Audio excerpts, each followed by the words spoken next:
குரு ஆஸ்ட்ரோடிவன் நேயர்கள் அனைவருக்கும் வணக்கம்.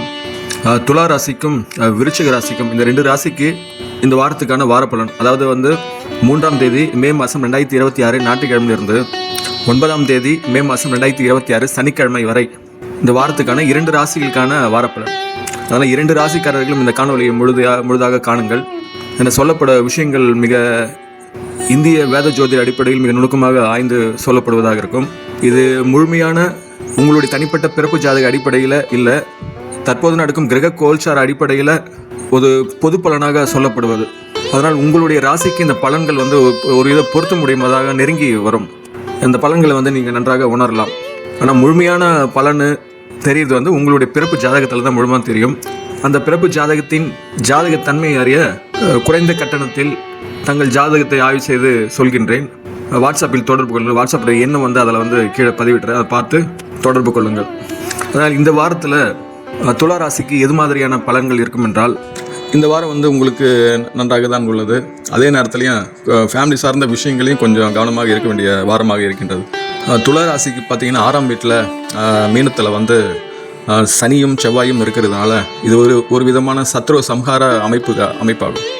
6ஆம் வீட்டில் பாவ கிரகங்கள் இருப்பது அது என்ன குறிக்குதுன்னா, யாராலையும் வீழ்த்த முடியாத ஒரு இரும்பு கோட்டையாக மாறும். அது தொழில் ரீதியாக போட்டிகளை தவிடுபொடியை ஆக்கிற சூழல் இருக்கும்.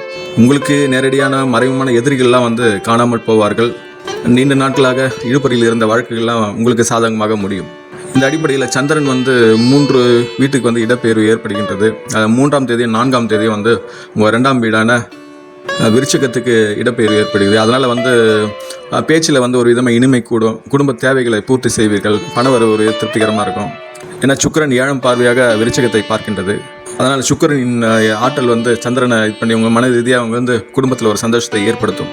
அதுக்கப்புறம் பார்த்திங்கன்னா மே 5, 6, 7 இந்த 3 தேதியில் பார்த்திங்கன்னா சந்திரன் உங்களுடைய வீட்டில் இந்த 3ஆம் வீடான தனுசு ராசிக்கு பயணிக்கின்றதுனால உங்களுடைய முயற்சிகள் கைகூடும். ஒரு விதமான தைரியம், தன்னம்பிக்கை அதிகரிக்கும். உங்களுடைய வயது குறைந்தவர்களுடைய ஆதரவு கிடைக்கும். அதாவது சகோதர சகோதரியுடைய ஆதரவு கிடைக்கும். அதனால் அன்றைய நாள் சிறப்பு தான். ஏன்னா குரு மிதுனத்திலிருந்து 7ஆம் பார்வையாக பார்க்கறதுனால தேய்பிரை சந்திரனுடைய தோஷத்தன்மையும் நிவர்த்தி செய்து உங்களுக்கு ஆதரவான நாட்களாக தான் இருக்கும். அதுக்கப்புறம் பார்த்திங்கன்னா 8, 9 வார இறுதியில் வெள்ளி சனி கிழமைகள்லாம் பார்த்திங்கன்னா சந்திரன் மகரத்துக்கு போகிறதுனால ஒரு விதமான சுபகாரிய பேச்சுகள்லாம் நடக்கும். தாய் வழி உறவுகளால் நன்மை உண்டாகும்.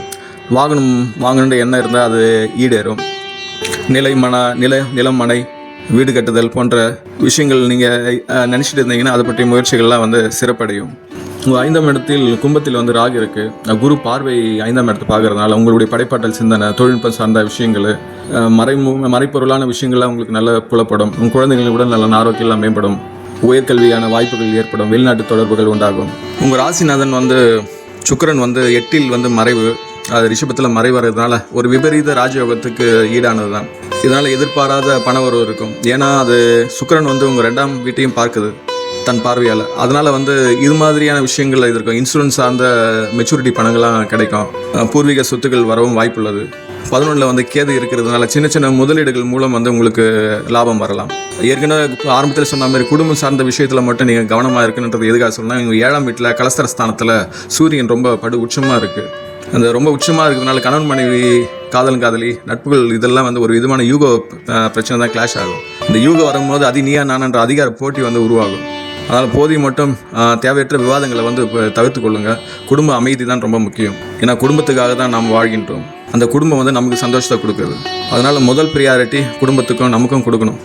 ராகு 5இல் இருக்க குழந்தைகள் உடல் நலத்தை கொஞ்சம் அக்கறை எடுத்துக்கொள்ளுங்கள். இருந்து குரு பார்வையினால் அது பெரிதளவு பாதிப்பு இல்லாமல் தான் இருக்கும். அதனால் விவாதங்களை மட்டும் தேவையற்ற விவாதங்களை குறைத்து கொள்ளுங்கள். அதனால் உங்களுடைய அதிகாரமும் தைரியம் எந்த விதமாக தொழில் ரீதியாக எந்த விதமும் குறையாது, அதிகரிக்க செய்யும்.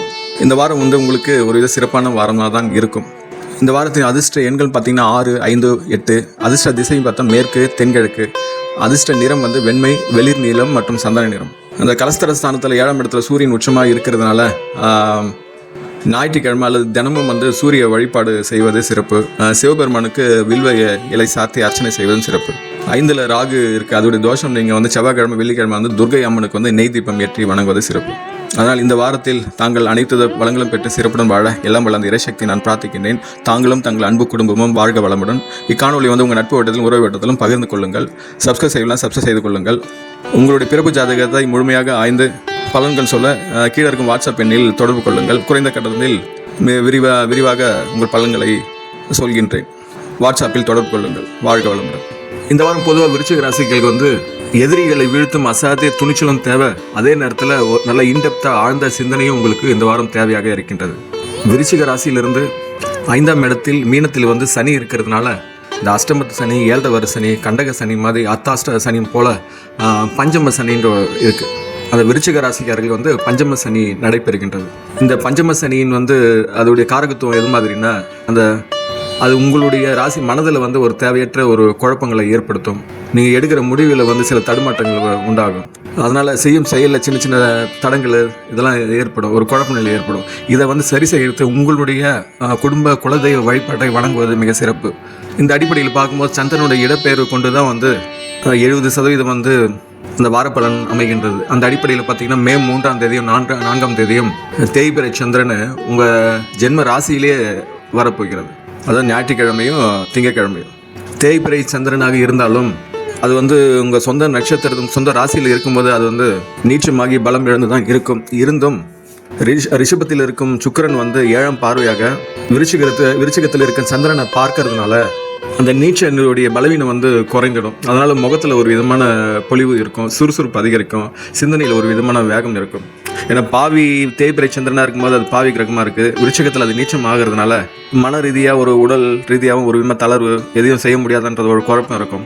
ஆனால் சுபகிரக பார்வை இருக்கும்போது நமக்கு கூட ஒருத்தர் நம்ம பலவீனமாக இருந்தாலும் நம்ம பலத்தை கூட்டுறதுக்கு 2-3 பேர் பவுன்சர் நம்ம கூட பாதுகாப்பாக இருந்தால் எப்படி இருக்கும். அதே போல் சுபகிரக பார்வை சுக்கிரனின் பார்வை 7ஆம் பார்வையாக விழுவதனால சிறப்பு தான் அது. அதுக்கப்புறம் பார்த்தீங்கன்னா மே 5, 6, 7 இந்த 2-3 தேதியில் தேய்பிறை சந்திரன் வந்து தனுசு ராசி உங்கள் வீடான தனம் குடும்ப வாக்குஸ்தானத்தில் நகர்வதால் அது வந்து சிறப்பான இடம் தான். ஏன்னா குரு வந்து மிதுனத்திலிருந்து 7ஆம் பார்வையாக சொந்த வீட்டை பார்க்கின்றது. குரு பார்த்தா குரு இருக்கிற இடத்த விட பார்க்குற இடம் வந்து சிறப்பு. அதுவும் சொந்த வீட்டை பார்க்குறது ரொம்ப சிறப்பு. சுக்கிரனால தேய்பிறை சந்திரன் எப்படி தோஷ நிவர்த்தி ஏற்பட்டதோ அதே போல் வந்து இன்னொரு சுபகிரகமான குருவாலையும் அது தோஷ நிவர்த்தி ஏற்பட்டு அந்த வீட்டின் தன்மை அது அதிகப்படுத்துது. அதனால் 2ஆம் வீட்டின் தன்மை வந்து அது பலத்தை கொடுக்குது. அதனால் தன குடும்ப வாக்குதலை வந்து ஒரு சிறப்பான நிலையை தான் வந்து குருவால் தனுசுக்கு சந்திரனுக்கும் உங்கள் 2ஆம் வீட்டுக்கும் ஏற்படுத்துகின்றது. அதனால் கொடுத்த வாக்கை வந்து நீங்கள் காப்பாற்றுவீங்க. குடும்பத்தில் இதனால் ஒரு அமைதியை ஏற்படும், பணவரவும் சிறப்பாக இருக்கும். அதுக்கப்புறம் பார்த்தீங்கன்னா சந்திரன் வந்து 8ஆம் தேதி 9ஆம் தேதி அதாவது வார வெள்ளிக்கிழமை சனிக்கிழமை வந்து 3ஆம் வீட்டுக்கு பயணிக்கின்றது. தைரியஸ்தானம், இளைய சகோதரரை குறிக்கும், உங்களோட முயற்சியை குறிக்க ஸ்தானம். அதனால் நீங்கள் எடுத்த காரியங்கள் அனைத்திலும் வந்து வெற்றி அடைவீர்கள். உங்களுடைய கூட பிறந்த உடன்பிறப்புகள், இளைய சகோதரியுடைய சப்போர்ட் உங்களுக்கு கிடைக்கிறதா இருக்கும். ஒரு தொலைதூரம் இல்லாமல் சின்ன ஒரு சிறு தூரம் வந்து பயணிக்கிற ஒரு வாய்ப்பு ஏற்படும். அந்த பயணம் வந்து தொழில் ரீதியாக இருந்ததுன்னா அது உங்களுக்கு லாபகரமாகவும் அமையும். இருந்தும் வந்து 8இல் வந்து குரு மறைவு, 4ல் வந்து ராகு வந்து இருக்குது. அதனால் மனதில் வந்து ஒரு இனம் புரியாத ஒரு கவலை இருந்து கொண்டு இருக்கும். உங்களுக்குள்ளே ஒரு குழப்பம் இருக்குது, நமக்கு டைம் சரியில்லாத இருக்குன்ற ஒரு விதமான மாய பிம்பம் உங்களுக்குள்ளே ஏற்படும். ஆனால் உங்கள் வீட்டிலேருந்து 6ஆம் வீட்டில் உச்சநிலையில் இருக்குது சூரியன். அதனால் ஒரு இந்த குழப்பங்கள் இருந்தால் கூட சூரியனை கண்ட பனி வந்து உருகி போகிற மாதிரி இந்த குழப்பங்கள்லாம் சூரியனால் நீக்கப்படுவதாக இருக்கும். உங்கள் வீட்டிலேருந்து 10ஆம் இடத்து சிம்மத்தில் வந்து கேது இருக்கிறதுனால செய்யும் வேலை தொழிலில் ஒரு விதமான சில நேரத்தை சலிப்பு ஏற்படலாம். வேலை கூட விட்டு இல்லாமல் கூட நினைக்க தோணும். ஆனால் 6ல் இருக்க சூரியனால் அரசு சார்புடைய விஷயங்கள்லாம் வந்து உங்களுக்கு கை கொடுப்பதாக இருக்கும். அதனால் சிறப்பு தான். போட்டி தேர்வு எழுதும் மாணவர்களுக்கு இது சிறப்பான காலம்தான். உங்கள் ராசிநாதன் வந்து சனியுடன் இருக்குது. அது மே 11ஆம் தேதி சிம்மத்துக்கு நகர்வதனால அது வரைக்கும் கொஞ்சம் அதாவது ஹவுஸ் ஓனர் இல்லாத வீடு போல தான். அது யார் வேணால் வரலாம் போகலான்ற சூழல் தான் இருக்குது. மே 11 இன்னும் அதிகமான இப்போ என்னெல்லாம் வந்து ஒரு நெகட்டிவாக ஃபீல் பண்ணுறீங்க அதெல்லாம் வந்து பாசிட்டிவாக மாறும். உங்கள் 5ஆம் வீட்டில் சனி இருக்கிறதுனால சனியுடன் சேர்ந்த செவ்வாய் இருக்கணும். யாருக்கும் எந்த காரணத்துக்கு கொண்டும் ஜாமீன் கையெழுத்தெல்லாம் போடாதீங்க. அதே வேளையில் வந்து பெரிதளவில் கடனும் கொடுக்க வேண்டாம். உங்கள் வீட்டிலேருந்து 7ஆம் இடத்துல சுக்கிரன் இருந்தாலும் கணவன் மனைவி காதல் காதை நட்பு உறவுலாம் ஒரு இனிமையான இதாக இருக்கும். 4ல் மட்டும் ராகு இருக்கிறதுனால தாயின் உடல்நிலை மட்டும் கொஞ்சம் கவனம் எடுத்துக்கொள்ளுங்கள். அதுவும் ராகு வந்து அது நட்பு வீட்டில் தான் இருக்குது, பிரச்சனை இல்லை. 2வது குருவின் 9ஆம் பார்வையாக ராகு பார்ப்பதனால ஒரு தாய்க்கு ஆரோக்கிய குறைபாடு இருந்தாலும் உடனே அதிலேருந்து மீண்டு வர சூழல் தான் இருக்கும். இதே வேளையில் தான் வந்து வண்டிகளுக்கும் வீட்டில் இருக்க மின்சாதன பொருட்களுக்கு வந்து பிரச்சனை ஏற்பட்டு சரியாகிற வாய்ப்பு உள்ளது. அதனால் இதெல்லாம் ஒரு பிரச்சனையை கொடுத்தாலும் நீங்கள் சலிப்படைய வேண்டாம். ஏன்னா கிரக நிலை வந்து அப்படி தான் உங்களுக்கு சில நேரம் சாதகமாக சில நேரம் பாதகமாக உள்ளது. இதை நீங்கள் நுட்பமாக புரிந்து கொண்டால் இந்த வாரம் உங்களுக்கு சிறப்புடைய வாரமாக நீங்கள் மாற்றி அமைத்துக் கொள்ளலாம். அதனால் இந்த வாரத்துக்கான அதிர்ஷ்ட எண்கள் பார்த்திங்கன்னா 9, 1. அது அதிர்ஷ்ட திசையும் பார்த்தா கிழக்கு மற்றும் தெற்கு. அதிர்ஷ்ட நிறம் பார்த்தா சிவப்பு மற்றும் வெள்ளை. இது சிறப்பாக இருக்கின்றது. இந்த அஷ்டமத்து குருவுடைய தாக்கத்தை குறைக்கிறதுக்கு வந்து வியாழக்கிழமைனா தட்சிணாமூர்த்தியை வந்து வணங்குறது சிறப்பு. கொண்டக்கடலை மாலை அணிவித்து மகிழலாம், வழிபடலாம். அதாவது 5ல் வந்து அஷ்டம இது பஞ்சம சனி, அது கூட வந்து உங்கள் ராசிநாதன் இருக்கிறதுனால செவ்வாய்க்கிழமைனா முருகப்பெருமானுக்கு நெய் தீபம் ஏற்றி வழிபடலாம்.